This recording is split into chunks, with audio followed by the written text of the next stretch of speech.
But above all else, I see a shadow on my stage.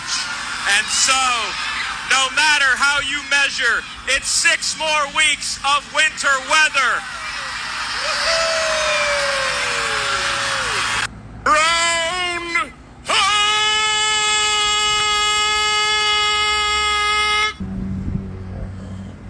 Shalom, shalom, shalom. All praises to the Most High, Yahweh, Bahashem, Yahweh Shai, which is to say in the Paleo-Hebrew, Yahweh, the name of the Heavenly Father, meaning He is, Bahashem, meaning in the name, Yahweh Shai, meaning He is our salvation, who the world ignorantly calls Jesus, a so-called black man. We need salvation. We need salvation. And from the clip that I just played from you, it's supposed to be representing a hit movie that came back out in the 90s, I believe, called Groundhog Day, whereas if the groundhog sees a shadow, it's supposed to represent 6 more weeks of, cold weather. And that's the mindset of Esau Edom. He thinks that his kingdom is going to continue to go on forever and ever, and that's what brings me to the first scripture here in Psalms 49:11. And it reads, their inward thought is that their houses shall continue forever, and their dwelling places to all generations. They call their lands after their own names. Right. So the mindset of the wicked, which is Esau Edom, the so-called white man, is that his kingdom is going to go on forever. He has no, he has no inclination of, righteousness. Everything that he does is in opposition of what the word says. Okay? And just through that alone, is enough, to make you, go mad. That's why it says in Ecclesiastes 7:7, surely oppression making a wise man mad. Because there's nothing in this kingdom that's not insanity. This kingdom being, led by the so-called white man, Esau Edom, is in complete opposition of what the truth said. And we need salvation up out of here, man, because it's just getting worse and worse. It's just waxing worse and worse by the day, And his thoughts is that he can somehow continue to push this, wicked kingdom, this wicked rulership on from, generation to generation. So that's why we need salvation, man, because man, this place is just getting wickeder by the day, man. I mean, you've seen it, crime rates are going up. He's trying to bring forth new ways to sin against the Most High. Particular our people, the so-called blacks, Latinos, and Native Americans. He's rewarding them, for, bad behavior. Okay? And we need salvation out of this kingdom, man, because this kingdom is complete wicked. All right? So this is Psalms 49:11. It says, their inward thought is that their houses shall continue forever, and their dwelling places to all generations. They call their lands after their own names, right? And America being one of the names that they call their lands after, because not only did they take this from the people that were here, the Israelites, they went and took it and put their own name on it. And that's how they do. They go and they take something that don't belong to them and they put their name on it. Okay? So this place needs to be, cleansed, and by the power of Yahweh, Bahashem, Yahweh Shai, he's going to do just that. Okay? So this is St. Matthew 24 and verse 22. And it reads, and except those days should be shortened, there should no flesh be saved. But for the elect's sake, those days shall be shortened. So if it wasn't for the elect's sake, man, this man would continue to just rule in complete and utter chaos and madness. It would be a Groundhog Day, because we'll just be continuing to live the same day, the same life over and over, okay? But through the power and mercy of Yahweh, Bahashem, Yahweh Shai, he has an end date to this man's madness, okay? And we in this last man's kingdom, So this is it for him. So the madness is coming to an end. His Groundhog Day is soon to be up. Okay? So let's read this one more time. This is St. Matthew 24, 22, 24. St. Matthew 24 and verse 22. And except those days should be shortened, there should no flesh be saved. And there's no, end to the madness that this man would do if he had all the time in the world, man. You couldn't imagine the evil things that he would do if these days weren't shortened. Like I did a video about how he wants to, change heads on different people's bodies, man. So there's no telling what this man would do if he had enough time to completely, live out his insanity. But what does it say? But for the elect's sake, those days shall be shortened. So for the elect's sake, the Most High is going to shorten this man's kingdom, man. Because without the mercy of Yahweh, Bahashim Yahweh Shah, we wouldn't stand a chance against this man. Okay? Now let's go into Isaiah, the 5th chapter, and let's get a little bit of information on this dude, Esau Edom, so-called white man, self-proclaimed white man. This is Isaiah 5 and verse 20, and it says, woe unto them that call evil good. And that's exactly what Esau Edom does. In his society, in his kingdom, in his rulership, he portrays evil as good and good evil. And then on the other side, he turns and he portrays good as evil. Okay? That put darkness for light and light for darkness. That put bitter for sweet and sweet for bitter. So this man's kingdom, his rulership, is in complete opposition of what the truth says. And that's his kingdom, that's his rulership. It's in complete opposition of what the word says. And that's why we need salvation, man, because this man's rulership is out of control. It's out of hand. And it's been out of hand for the longest. Now it's getting to the point where, you can't say anything that rebukes him without being, without being reprimanded. You put something on the internet, backing it up with truth, they classify it as misinformation, and then he's just gonna come for the little ones, and he's just gonna push his doctrine, which is complete madness, and that's why he has to be taken out of power. So it says, woe unto them that call evil good and good evil, that put darkness for light and light for darkness, that put bitter for sweet and sweet for bitter. Woe to them that are wise in their own eyes, because in his own eyes, he's justified by the way he runs his kingdom, okay? How he sees fits, he justifies himself through the, evilness that he does by what? By rewarding the individuals that go along with the program. And we're going to get that. It says, woe to them that are wise in their own eyes and prudent in their own sight. Right. And that's him. In his own eyes, he's wise, You can't tell him nothing. You can't show him anything. You can't rebuke him or nothing, because in his own eyes, everything has to go by the way he sees fit. It says 22, woe to them that are mighty to drink wine and men of strength to mingle strong drink. And that's exactly what he does. The powers that be, they mingle strong drink, okay? And then they have the mass, the public, drinking that strong drink and, staggering off their philosophies, off their doctrines, which is complete and utter chaos. And that's completely what you get here in this kingdom, man. Complete and utter chaos. No structure, no order. Everything is do as thy will, okay? And that's why this kingdom, that's why this man has to be put into check. It says, woe unto them that are mighty to drink wine and men of strength to mingle strong drink. Right. And those are the ones that are empowered, that mingle strong drink and then give it to the mass, the public, to consume. Okay? Let's get that in Isaiah the 29th chapter.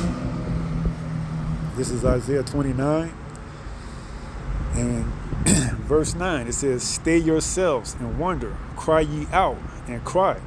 They are drunken, but not with wine. They stagger, but not with strong drink. Right. They stagger off the philosophies and off the doctrines of the men that's in strength of this rulership's, philosophies and doctrines. Okay? And that's all because what? Verse 10, for Yahweh hath poured out upon you the spirit of deep sleep, and have closed your eyes. The prophets and your rulers, the seers, have he covered. Right. So those of us who are not part of the elect, he's giving you over to this man and his kingdom and his rulership to continue to be, drunken off his philosophies and his doctrines. Because when you had the truth right in front of you, you didn't take heed to it. Okay? So now you left to fend for yourself in that day of trouble. Going back to Isaiah, the 5th chapter, and picking up where we left off at, 22 says, woe to them that are mighty to drink wine, and men of strength to mingle strong drink. Right, and that's what we read in Isaiah, the 29th chapter, the 9th verse. Those men that are strength, that mingle strong drink, those are the ones who are in power in this wicked rulership that can give strong drink to those who don't have the seal of the Most High guiding them. They're going to drink that strong drink, and they're going to stagger, and they're going to, be pretty much given over for prey.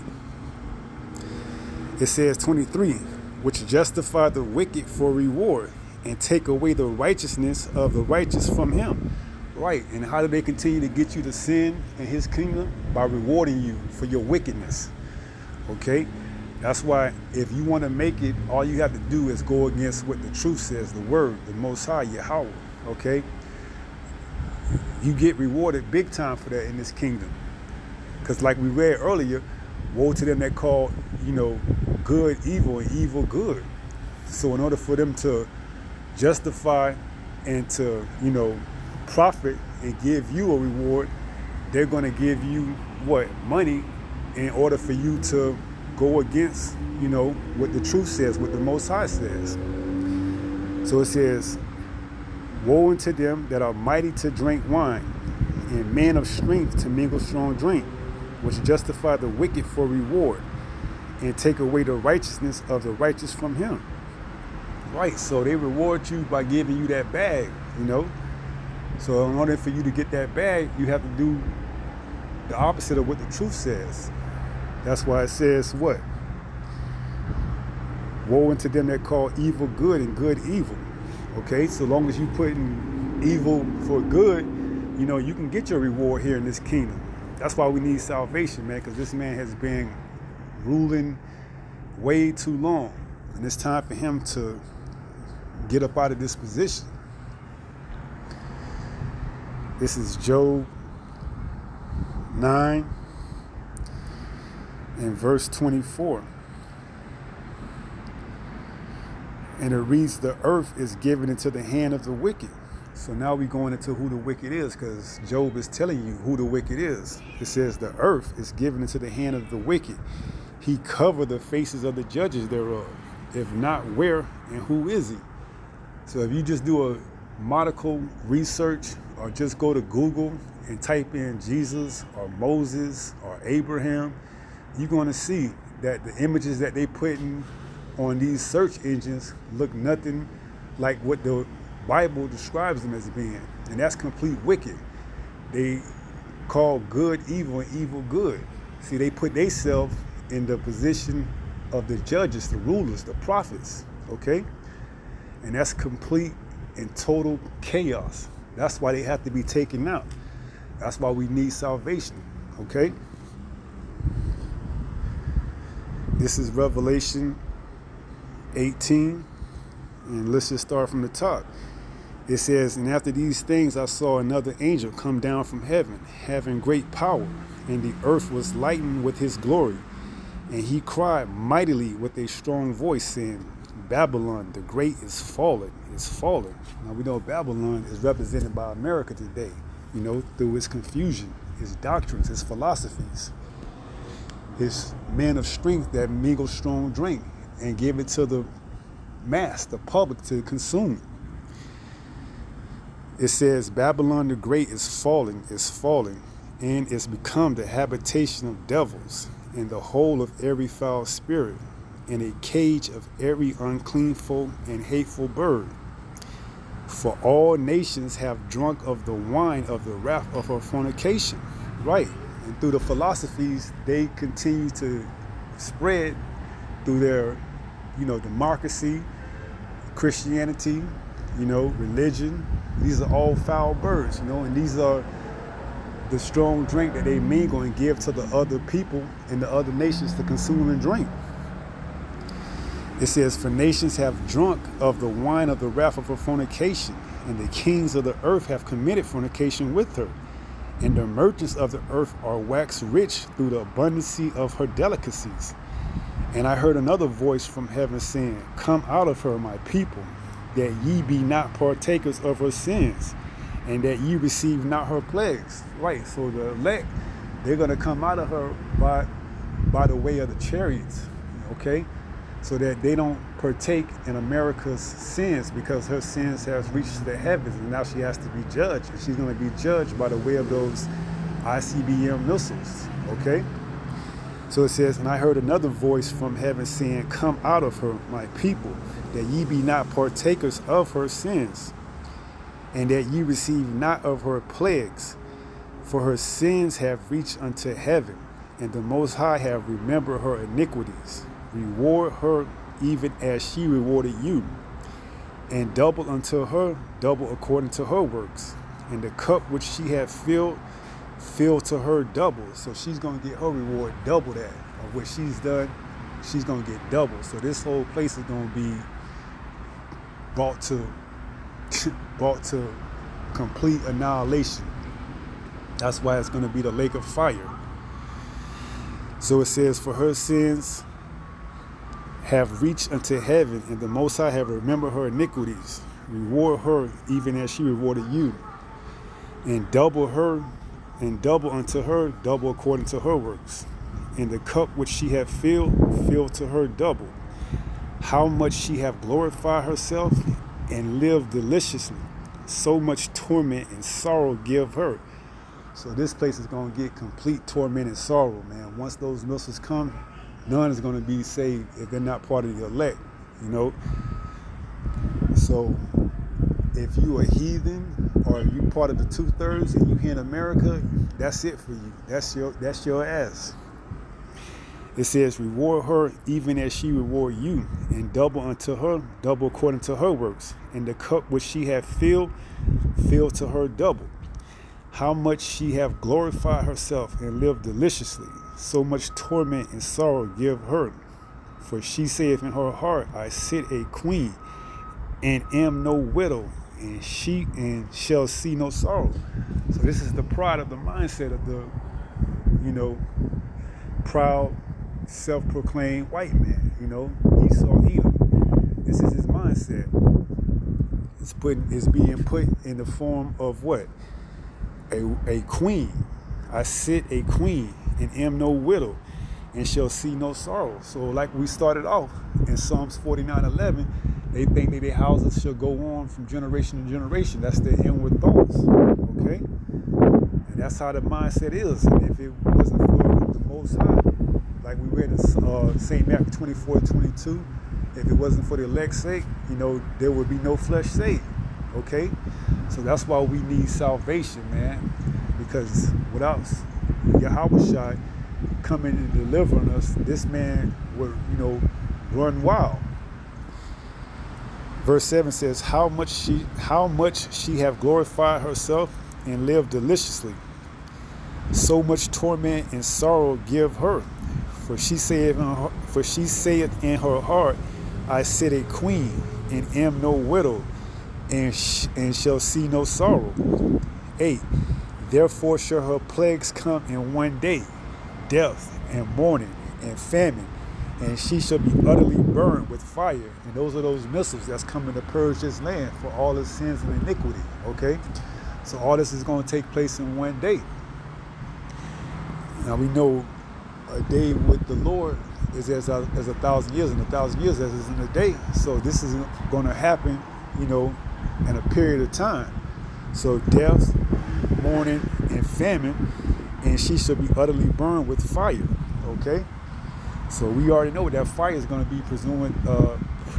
pursuant to Zechariah 13 and 8. You know, let's go there. Zechariah 13 and 8. And it says, "Then it shall come to pass that in all the land, saith Yahweh, 2 parts therein shall be cut off and die, but the third shall be left therein. And I will bring the third part through the fire." And that fire, we know, is talking about the ICBM missiles. Jeremiah 51 and 14. "And will refine them as silver is refined, and will try them as gold is tried." Speaking of the elect, "They shall call on my name, and I will hear them. I will say, it is my people, and they shall say, Yahweh is my power." So for those of you who not going to have that mark, you know, not speaking of the mark which is brought to you by Revelation 13, but the one that is spoken of in Ezekiel, let's go there.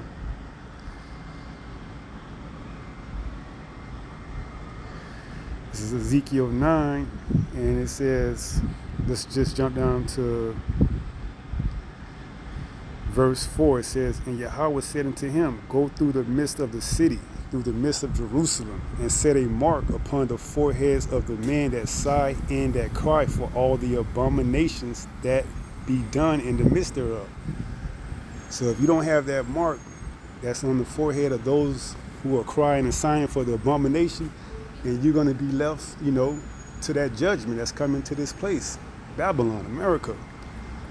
So going back to,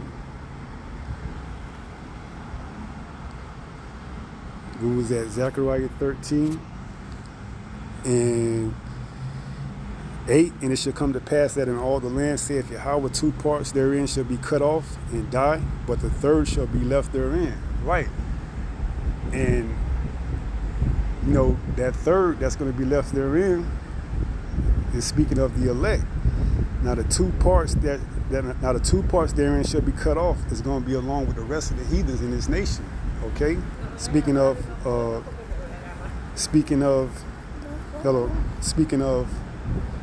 2/3, you know, here in America, that's going to get the same judgment along with the other heathens, because it tells us that in Proverbs 11.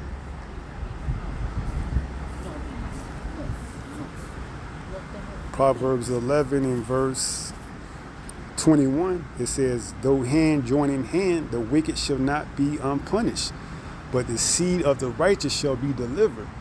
So if you tied your wagon or hit your wagon to the wicked, you know, and bought into his philosophies and his doctrines and everything else, and you didn't repent while you had the time, then you're going to get the same judgments that's coming along with the other heathens here in this land, which is Babylon the Great, which is America. You're going to receive the plagues, the death, the mourning, and then the burning. Okay? So it says, "Though hand join in hand, the wicked should not be unpunished, but the seed of the righteous shall be delivered." And that's speaking of the elect, the 1/3.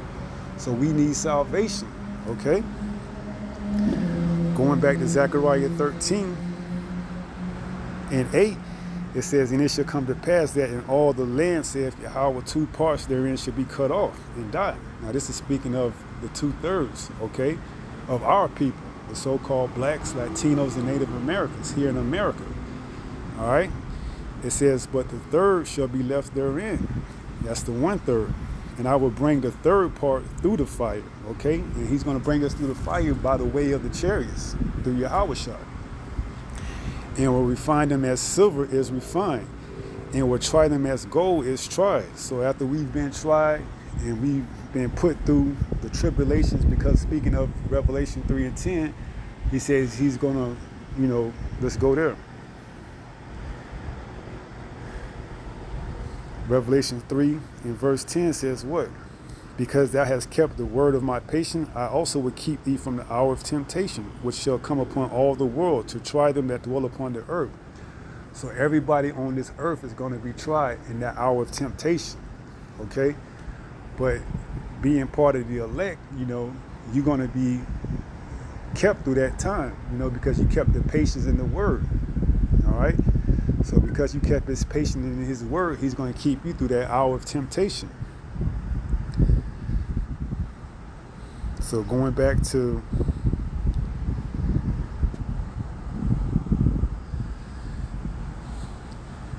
Zechariah 13:9, it says, and I will bring the third part through the fire, and will refine them as silver is refined, and will try them as gold is tried. All right, so after he brought us through the hour of temptation, which is represented by the fire, then he's going to deliver us, from the fire that's coming to burn this land via by the way of the chariots. Okay? So it says, and I will bring the third part through the fire, speaking of the 1/3, the elect, and will refine them as silver is refined, and will try them as gold is tried. They shall call on my name, and I will hear them. I will say, it is my people, and they shall say, Yahweh is my power. Right. So we're going to call on him, and he's going to say, these are my people, these are my elect. These are the ones who you have marked because they have cried aside through the abominations in the midst of the land. So we have that mark, that spiritual mark that's going to keep us from the hour of temptation, okay? That's going to try the whole earth, all right? Because those that are tied in and they hitch their wagon with the wicked, spoken of in Proverbs, the 11th chapter, the 21st chapter, they're going to have, they're going to have to get it. They're going to go through the famine, they're going to go through mourning, death, and then they're going to go get burned up, okay? And it tells us in Isaiah the 65th chapter that we're going to be taken care of. Let's go there and get that. This is Isaiah 65 and 13. And it says, therefore, thus saith the Lord power, behold, my servant shall eat, but ye shall be hungry. Behold, my servant shall drink, but ye shall be thirsty. Behold, my servant shall rejoice, but ye shall be ashamed. So in that time when it comes, we're going to be taken care of. We don't know how, but we have faith and we believe that we're going to be taken care of, and we're not going to have to sell out to be rewarded in this wicked kingdom, by taking that mark. So we understand through prophecy what's coming and what's around the corner. So we need salvation because this man rulership has been going on way too long. And this is the last kingdom that Daniel saw of the heathen that's going to rule before we come in and have the eternal kingdom through Yahweh B'Hashem Yahweh Shai. So going to, let's see, where was we at? Ecclesiastes 7 and verse 7. And it says, surely oppression maketh a wise man mad. And that's all you get in this kingdom, man, is oppression, man. And that's enough to make a wise man mad, because now in this truth you see the iniquities that's being, brought and played out day in day. And it is enough to make a wise man mad. So it says, surely oppression maketh a wise man mad, and a gift destroyeth the heart. Better is the end of a thing than the beginning thereof. Right, and we are at the end of this man's rulership. And it says, better is the end of a thing, which is this man's rulership, this heathen's rulership, the last heathen that's going to rule over us. It says, better is the end of a thing than the beginning thereof. And the patient in the spirit is better than the proud in spirit. Right. So we've been patiently waiting, okay? We're not proud in the spirit. It says, and the patient in spirit is better than the proud in spirit, because the proud in spirit, speaking of Esau Edom, that's his inward thoughts, that his kingdom, his houses should go on from generation to generation. He's a proud man. Need to keep her at home. Let's go there and get that.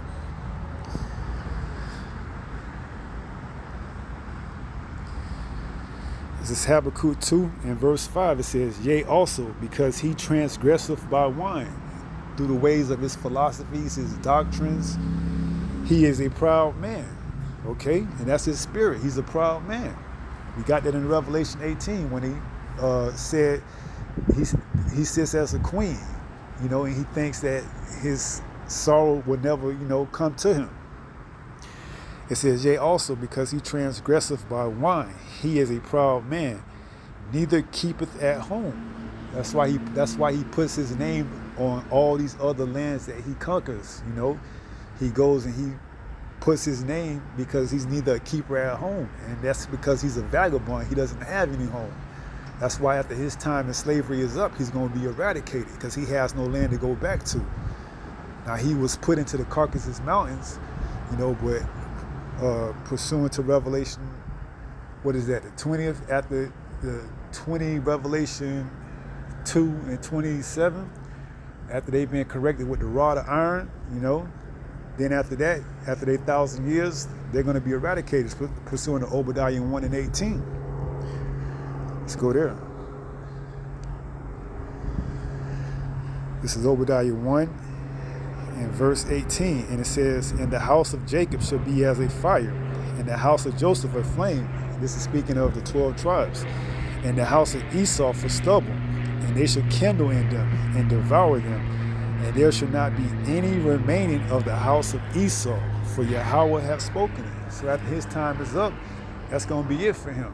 After he served his time in slavery, his 1,000 years, he's going to be, burned up.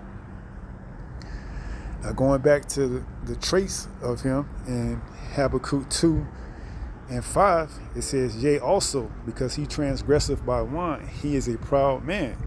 And that's what he goes by. He has a proud spirit. It says, "Neither keepeth at home, who enlargeth his desire as hell, and is as death, and cannot be satisfied, but gather unto him all nations, and heapeth unto him all people." Okay? And that's Esau to the T, man. The so-called white man, he thinks that he controls everything, and he transgresseth by wine. He gets you to buy into his philosophies, his doctrines, his religion, and if not, you have a price to pay, okay? And that's why we need salvation, man, because this man has been in rulership way too long, So, it's time for him to be relinquished out of that, all right? And we know that that's on the way, and if you're not ready and you're not prepared, you're going to get left behind, and you're going to have to deal with the plagues that's coming to this land, along with the rest of the heathens. All right, so let's close out in 1 Peter 5 and 8, and let's take it from there.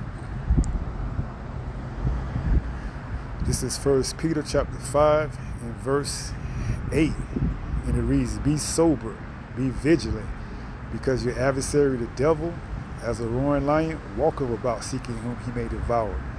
And if he can get you to continue to sin and reward you deliciously, and have you living fat off of the sins, and completely hitch your wagon to his philosophies, and continue to stay staggering and drinking off of his strong wine, then by all means necessary, he's going to continue to do that, okay?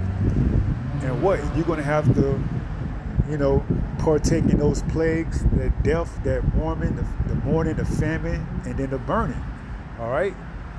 So, we need salvation. And through the power of Yahweh, Bahashim Yahweh Shai, we're going to get it. He's going to send his son Yahweh Shai down here to deliver us, okay? So I pray someone was edified. And until the next time, if it be the Lord's will, stay strong, stay in the faith. We're almost home. Shalom.